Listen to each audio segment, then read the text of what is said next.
Welcome to Public Forum, a community outreach program produced at North Idaho College on the shores of Lake Coeur d'Alene. Featuring guests from around the globe addressing a wide variety of subjects, Public Forum serves to educate and enlighten.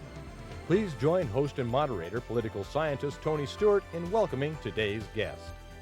I welcome you to part one of a two-week series titled Fathers, Yesterday, Today, and Tomorrow. We have a very distinguished guest today, and I would say the most informed counselor in the state of Idaho on the issue of men and their relationship to women and to other men. I welcome to the program Dr. Edwin Hutchison. He is the executive director of what is called the Amend Center in Coeur d'Alene, Idaho. He holds a master's degree in counseling psychology from the University of Bridgeport in Connecticut. He has a second master's degree in clinical social work from Rutgers University, and he holds his PhD in counseling psychology from Brigham Young University. And for many years, he has practiced as in his business here in Coeur d'Alene. I have known Dr. Hutchison for many years, and I'm very impressed with his abilities and his professionalism. Edwin, welcome to our program. We did a program with you about 10 years ago, and that's right. It's been too long since you've been here. Thank you so much for having me back, Tony. It's a pleasure. It's always a joy. And I'm so pleased to have our two regular panelists. First of all is Janell Burke, who's an attorney in the state of Idaho, and next to her is Erna Reinhardt, who is the director of public relations at North Idaho College, and Janell will commence today's questioning. Welcome to the show, Dr. Hutchison. The question that I have is, what does AMEND stand for, the Amend Center? The Amend Center was founded 12 years ago here in Coeur d'Alene, Idaho, as the first men's treatment center in the state of Idaho. As such, we treat all varieties of issues pertaining to a man's experience, from his own personal needs to fatherhood and beyond. Subsequently, the work that we do there, we selected the name Amend to change those parts of his life that were not working well for him and to help him to become the kind of man that he wanted to be for the benefit of his wife and children. And in that process, we decided the acronym AMEND would stand for Awakening Men Exploring New Directions. And so the men that we have coming there are all working in some capacity of changing their lives so that they are moving in a new and more improved direction. About what kind of a group of men do you have that come there, and where are they coming from? Who recommends that they come to the Amend Center? Well, they come from everywhere. They walk in off the streets, having recognized our name or having heard about them from a friend or a family member. They come from other social service agencies. They come from local churches and ministries. They come from the probation departments, both felony as well as misdemeanor. They come from the courts. They come from self-referral and family referral. And very often, when a family is in conflict, a husband and a wife will sit down and say that the dad needs to get some help, or the marriage partner, the husband needs to get some help. And the wife will very often pursue inquiry with friends and other people in the community who have heard about our services. And so sometimes with a little bit of love and a little bit of nudging, they come at the recommendation and request of their spouses. Thank you. Erna Reinhardt. Welcome to the show, Doctor. It's great Thank to you. have you here. The title of our show is Fathers, Yesterday, Today, and Tomorrow. And what I want you to do, please, in the next few minutes is generalize a little bit about what are the fathers like from yesterday, and what are the fathers like today, and what do you think the fathers will be of tomorrow? In just a few minutes, huh? Some of the main issues. In the next 2 hours. In the next 35 years, perhaps, but it's an excellent question. It's a fabulous question, and what I'd like to start with is that I'm a grandfather. I have 12 grandchildren. My dad is still alive. My dad is an Irish immigrant carpenter who came over from Ireland with his skills as a carpenter, raised his son in America. That would be me, and I have 2 sons of my own. So the fathers of yesterday would be represented by men like my father, hardworking men who came from cultures and backgrounds from all over the world, who came to America for the American dream, and who worked hard to provide for their families, to buy a house and a home. Generally speaking, the vast majority of those men came with very limited education and cultural backgrounds, and that made coming to America not only an adventure but a challenge. They raised sons in a culture like an American culture that was a changing culture, and put them through college. And so a lot of the men that I work with, and people like myself, have fathers who didn't have the fortune, the opportunity for education or the language or the barriers, or even permission to be more gentle, more regarding, more emotional men. They were hardworking and they were dramatic, the men of yesterday. They were the fathers who raised the sons with the message of there's no need to be crying about that, or in a rougher vein, knock that crying off or I'll give you something to cry about.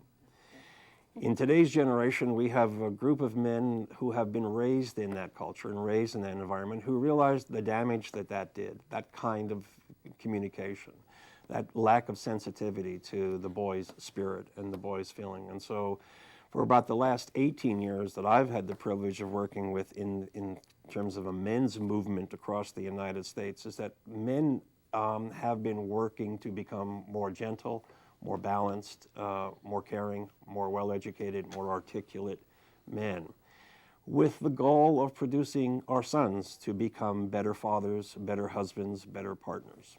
In an ever-changing world, all three generations coexist right now. I have two sons and a father, and I'm the generation between. The concept of yesterday, today, and tomorrow has to do with I am the product of my father, my sons are the product of my fathering, some of which I'm very proud of and some of which I'm not. My father has shared in his senior years some of the things that he wished he had done better, and some of the things that he's quite proud of. With his hands and his hammer, he put a son through college. And he is proud of those accomplishments. And there are times that my dad and I will talk, and we'll talk about the things that he and I both wish he had done better. The conference that's coming up that we're going to be holding in May, the men's gathering coming up of yesterday, today, and tomorrow, is really an opportunity for the fathers of today, the grandchildren that are going to be fathered by those fathers, my grandchildren fathered by my children, men of myself, and even my father and men of my father's generation coming together in one room and talking about what we could have done better, what we still can do better. And I guess the one thing that is paramount in my mind is the continuation from one generation to the next on ever improving our roles as men, as fathers, as husbands, as people. So it came to me one day that as much work as I have done on my own life to become a better man, my work is not done until I have given my children the opportunity to fill in the missing pieces of the things that I could have done better but didn't. So I coined the phrase, before I go, what I want you to know.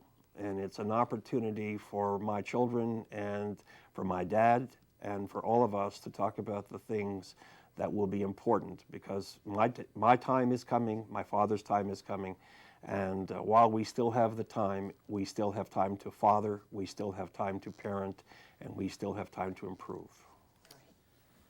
Ed, when you talked to me before the program, and we've talked a lot of times over the years, but you came up with a terminology that I'd never heard of in relation to the difficulty of communication between men, and would you share that with our audience and tell us what it means and why it's been a challenge in communication? It's wonderful, Tony. What we were talking about prior to the show beginning was a term which has been made more popular. I'm not sure that David was the author of the term, but the term alexithymia is a term that has come forward in about the last 10 years, particularly in our work with men who are domestically violent or angry men, which, for the most part, in earlier days, as to answer your question previously, a lot of the roles of the men was if you couldn't fix it, you either eat it, kill it, or run over it, and that was the way of manhood, the primitive way of dealing with things. In that generation, those men were never really encouraged very much to talk about feelings, and therefore, if your job is to provide, to protect, and to get the job done, so to speak, there isn't much in the male culture that supports the need to talk about it, to talk about feelings, or to talk at all. Subsequently, men have been raised over the generations to be void of words for their feelings. David Wexler gave us, with his insights, he gave us a word called alexithymia, which is the composition of 3 Greek words. A, the capital letter A, meaning without, as in the case of amoral, a person without morals. So the word A means without in the Greek. Lexi is the Greek word for words. Thymia is the Greek word for feelings. So when we put that together, we have this newly awakened concept that men have basically been conditioned by lack of necessity to talk about how they felt to have a condition known as alexithymia, which is without words for feelings. In our work with domestically violent clients, we come to understand that a great many of these men, when they are emotionally overwhelmed, afraid, stuck, insecure, feeling needy, or having something that they want to communicate, they come up very short having vocabulary to articulate what their needs are. Subsequently, they tend to act out these behaviors rather than talk out or communicate. It is what I believe to be one of the largest contributors to marital discord, family discord. And if you've ever heard people say, gee, I just have a real hard time talking to my father, it's probably because my father has a hard time talking to me. Largely because my father, of his generation, there wasn't a lot of need for talk. As a matter of fact, a brief vignette, my father once asked me, I'm a psychotherapist, have been so for 36 years, and my father once asked me, he said, what do you do for a living? And I said, I'm a psychotherapist. And he says, yes, remember, my dad's a 7th grade education carpenter. He says, but what do you do? I said, I talk to people. I assess and understand how they're feeling about things. And he says, you talk to people. What does that do? And I said, Dad, I talk to people to help them to express their feelings. And he said, why? And I said, so they can feel better and live better and interact better with their family members. And he said, I talk to people, they don't pay me. So he said, what is it that you really do? My dad knows that if you put a 10-penny nail in a 2x4 with another 2x4, they stay together. He knows how that works. But putting 2 words together to articulate something painful in the male experience, that is something that is beyond his awareness and a man of his generation. So this alexithymia problem is an invisible but absolutely hugely significant piece that's missing in the male experience. You gave us a lot of information prior to doing the program, and part of this is going to be on the workshop in May. And there's about 25 terms here, and we can't get through all of these, and I know the panel will want to deal with some of them, but I want to deal with one before I go back to the panel. We just had to pick and choose from these. And one is that you have here is men's fear of men, and I assume that means that men particularly have difficulty talking to other men, whereas women are just so much better, apparently under our culture, to talk with other women. Would you explain what you mean by that? Well, once again, back to alexithymia. In order to have a meaningful conversation, you have to have a vocabulary and the ability to put that together. There hasn't ever really been a need for men to talk about their feelings. Subsequently, men do not have the vocabulary. Secondly, men are oriented towards getting things done rather than spending time talking about them. Socially, men are not encouraged to come together in social activities to talk. Instead, they are encouraged to come together to compete, to work, to overcome challenges, to serve perhaps in the U.S. military. But there's not a lot of room for talking. Women, on the other hand, have been culturized from the time that they were young to have tea parties and come together and talk. And I don't know very many men that I grew up with that had sleepovers, you know, and where all the guys got together and we stayed up late and talked and giggled and laughed and did that. Men do not do that in that cultural thing. So in our background, the whole concept of being able to talk about anything with another man is paramountly important. Secondly, those of us who had difficulty talking with our fathers transfer that relationship with our fathers over to other men. And as we grow and mature, we believe that it's important for us to keep our feelings to ourselves. I remember my dad had a whole list of things that you just don't talk to other men about. One of those was how much money you make, or what you do for a living, or how you feel about any particular kind of thing. That gets transferred over into our sons. We then add to that entire dimension the entire concept of homophobia and the entire concept of men being afraid of men, because largely men are put in roles where they are in competition with each other, and so sharing anything with the enemy would make you more vulnerable. So it's pretty far-reaching that men have difficulty talking to men because they adhere to a set of rules that have been passed along from one generation to the next. We don't do much talking. We just kind of get to work and put our nose down. And you've probably heard the joke that the four most frightening words to a man are, "We need to talk." Janell, Burke. Before the show, we talked just a little bit about various subjects, and one of them was male depression. Can you tell us what is different with the male and the female about depression? Well, we have just recently in social sciences, we've just recently kind of come across, as a result of some really excellent research that's coming out now, on the differences between female depression and male depression. Historically, we've always kind of operated with the idea that the symptoms of depression are generic to both males and females.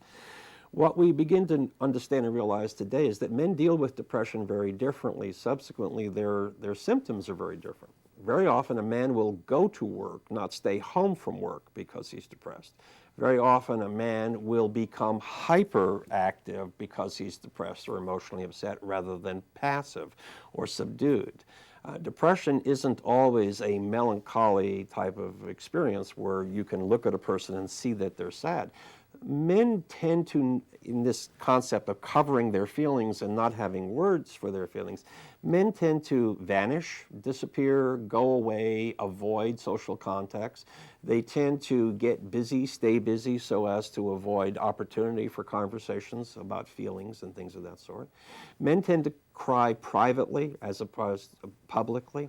It's a very frightening experience for a man to admit that he's depressed, because that says a great deal to him about his ability to maintain control over his circumstances or his family life. So they tend to isolate more. They tend to be more active, not obviously depressed, but more subtly depressed, and they mask their symptoms quite effectively, because it blends so nicely with their role of, where's Dad? He's at work. What's he doing at work? A great deal of the men that we work with at the Amends Center get depressed. They're depressed all day long, but they get more depressed when they come home, because coming home is they have very few mechanisms from which they can hide. And of course, the kids want to know what's wrong, the wife wants to know what's wrong, and there is no way to run from that. This is where we see alcohol as a way of masking the depression and the unhappiness and so forth. So technically, male depression really is kind of masked by the opposite of what you would expect depression to typically look like. One quick footnote before we go to Erna. Senator Ed Muskie of Maine ran for President of the United States, and there's something harsh was said about his wife, and he was standing on the back of a truck, and I believe it's in New Hampshire, and he was so angry at what was said about her, he cried publicly, and his campaign was over.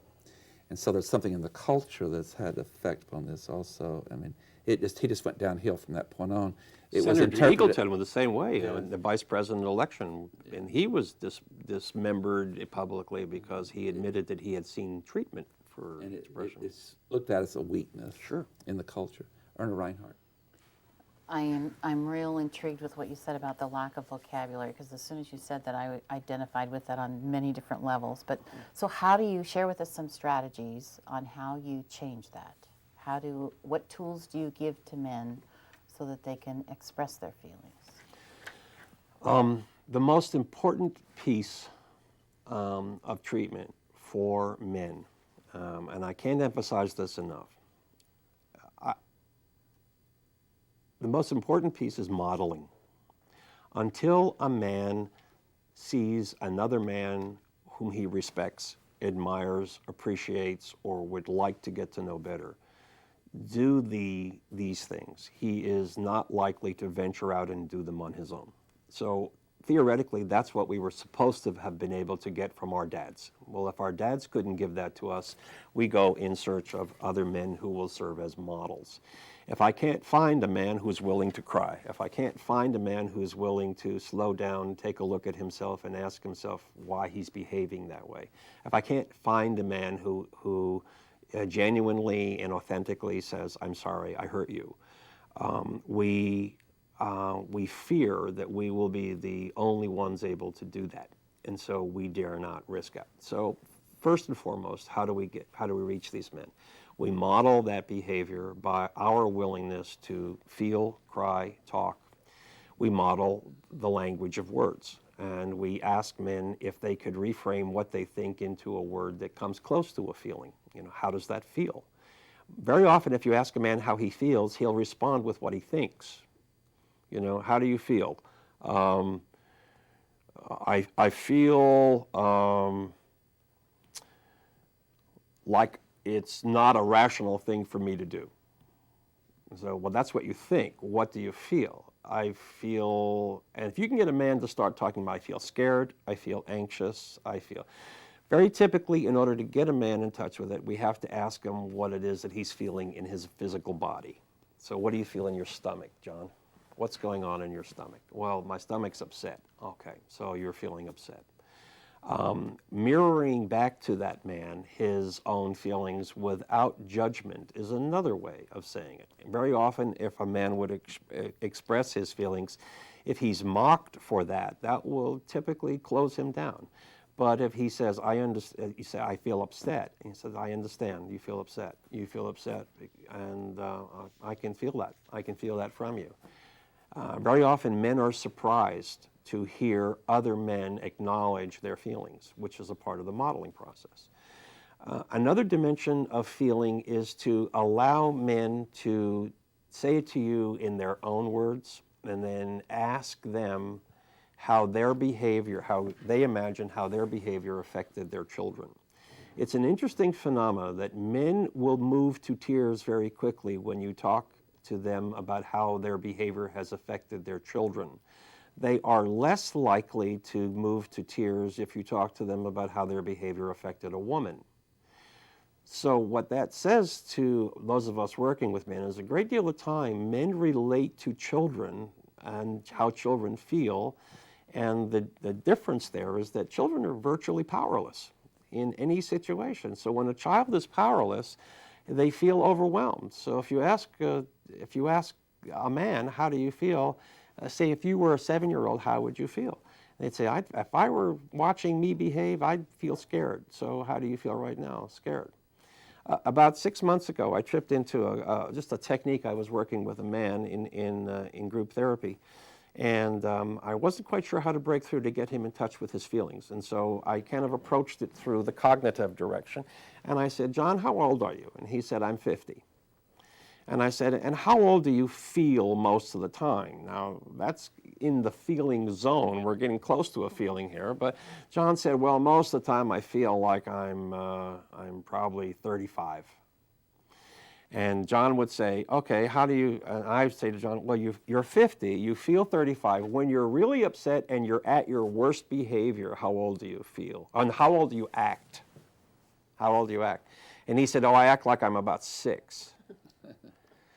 And I said, so what we really have here is a 50-year-old man who feels like 35, that when something's bothering him, he acts like 6. And he said, yeah. He says, that's strange, isn't it? And I said, no, that's pretty typical. Yeah. Because if you knew how to, if a 50-year-old man knew how to tell you how you were feeling, how does a 6-year-old feel in a tight spot? Overwhelmed, scared, nervous, vulnerable, powerless. So then you will throw back, how might a 6-year-old, if a 6-year-old was acting like this, what do you think they might be feeling? And so you remove it from the man himself and you relate it to the child. And men have an amazing ability to be able to see their own feelings through the feelings of children. And of course, that goes parallel with the fact that if you ask most women, how many children do you have? And you say 3 plus my husband. That's kind of consistent with the program as well. We're short on time, but I do want to get to one other issue that you do in your work. one of your subheadings is What I Said Isn't What I Meant. And share with us, that is so typical, I'm sure. I've been misunderstood. Yeah, that's not what I meant to say. Yes. And we're back to alexithymia. If I had the words to say what I really wanted to say, I would have said them. So I scramble to do the very best that I can, and what comes out is very often not what I intended to say. And at that point, men will become very frustrated and very emotional, and they'll say, I just don't have the words to say. But what I want you to know is what I said isn't what I meant to say. What I meant to say is, I love you. But I'm uncomfortable saying that, so I said, you're all right. A lot of younger men have said to me, college students in particular, that, and you can see there was real sadness and loneliness, and they have said to me, my father really is good to me and my mother's good to me. My mother tells me she loves me, but my father has never told me he loved me. Yeah. Very, very, very common. This is part of the connection. And back to the question you asked earlier where we're talking about yesterday, today, and tomorrow. One of the things that I think men are doing better today is that men today feel a great deal more comfortable telling their children and their spouses that they use the word love. They finally have a word, and they have permission to use that word. And when we take what you're saying, Tony, and we say, you know, a vast number of people grew up never having heard their father say, I love you. The culture and the times did not support men being that vulnerable, being that sensitive, being that open. And yet we can see today how important that was, because we wouldn't be bringing that up if it wasn't all that important to us. I personally was 44 years old the first time I ever heard my father ever say the words, I love you, and that was in a hospital after he'd had his first heart attack. So I think somewhere in his mind experiences, he didn't know if he had much more time. And I knew he felt it. All of us would say, I know my father left me, but he never said the words. On that note, we have to bring the program to a conclusion. Dr. Edwin Hutchison, but to our viewers, the good news is you're coming back next week. I know they're hungry for more information, and I hope that this will cause dialogue within their families for those who are viewing our program. Ladies and gentlemen, as I said, our guest has been Dr. Edmund Hutchison, and he is here. Edwin is here to talk to us about fathers yesterday, today, and tomorrow. And Dr. Edwin Hutchison will be back next week. I hope you'll join us at that time. Until then, please have a good week. I am Tony Stewart.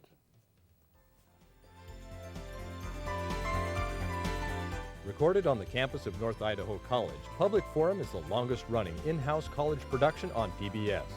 Each episode is pre-recorded live and is an educational outreach from North Idaho College. Please join us at this same time next week for another edition of Public Forum on this public television station.